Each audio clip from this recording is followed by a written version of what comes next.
അഭ്യസ്തവിദ്യരായ യുവതി യുവാക്കൾ, ചെറുപ്പക്കാർക്ക് എന്ത് പെൻഷൻ എന്നാലോചിക്കും. ഡിഗ്രിയൊക്കെ കഴിഞ്ഞു, ജോലി ആയിട്ടില്ല. ജോലി കിട്ടുന്നത് വരെ അവർക്കൊരു സ്റ്റൈപ്പൻഡ് നൽകണം എന്നാണ് സർക്കാർ തീരുമാനിച്ചിട്ടുള്ളത്. ഏതാണ്ട് 8 ലക്ഷത്തോളം പേർ അതിനും അർഹരായി മാറുമത്രേ.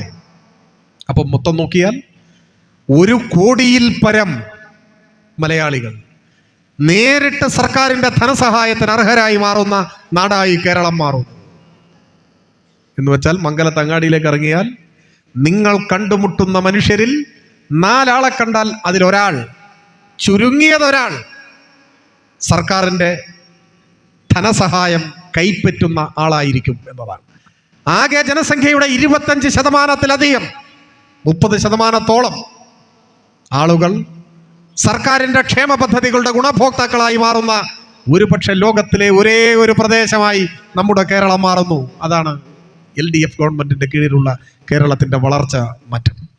ഈ രൂപത്തിൽ നമ്മുടെ സമൂഹത്തിൽ മാറ്റങ്ങൾ ഉണ്ടാവുകയും ലോകോത്തരമായ നേട്ടങ്ങൾ നമ്മൾ ആർജിക്കുകയും ചെയ്യുമ്പോൾ ഇത് കൂടുതൽ ശക്തിപ്പെടണം, ഇനിയും കൂടുതൽ കരുത്തോടെ നാട് മുന്നേറണം എന്നത് കക്ഷി രാഷ്ട്രീയത്തിന് അതീതമായി ഉയർന്നു വരുന്ന ഒരാഗ്രഹമാണ്.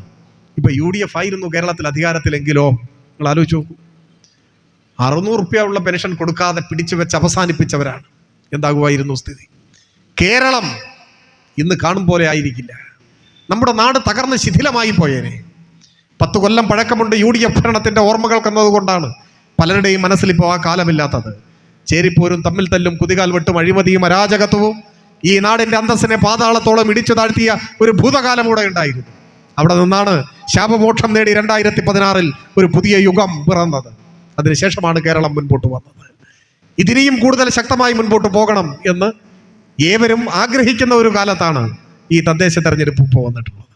തദ്ദേശ സ്വയംഭരണ സ്ഥാപനങ്ങളുടെ ഭരണസമിതികൾ പരമപ്രധാനമായ പങ്കാണ് നമ്മുടെ നാടിന്റെ വികസനത്തിൽ വഹിക്കുന്നത്. ഇപ്പോ മംഗലം പഞ്ചായത്ത് LDF ആയിരുന്നു എങ്കിൽ ഇന്നു കാണുന്നതിനേക്കാൾ എത്രമാത്രം സർക്കാരിന്റെ വികസന പ്രവർത്തനങ്ങളെ ഈ മണ്ണിൽ അനുഭവവേദ്യമാക്കി മാറ്റുമായിരുന്നു. ഇപ്പൊ വീടില്ലാത്തവർക്കെല്ലാം വീട് കൊടുക്കുന്നൊരു പദ്ധതി, ലൈഫ് ഭവന പദ്ധതികൾ മുമ്പും വന്നിട്ടുണ്ട്. പക്ഷെ സമ്പൂർണ്ണ പാർപ്പിട പദ്ധതി ആദ്യത്തേതാണ്. ഇതിനോടകം 4,71,000 പേർക്ക് വീട് നിർമ്മിച്ചു കൊടുത്തു.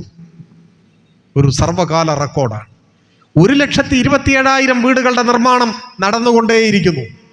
അതുകൂടി പൂർത്തിയാകുമ്പോൾ ഏതാണ്ട് 6 ലക്ഷം വരും.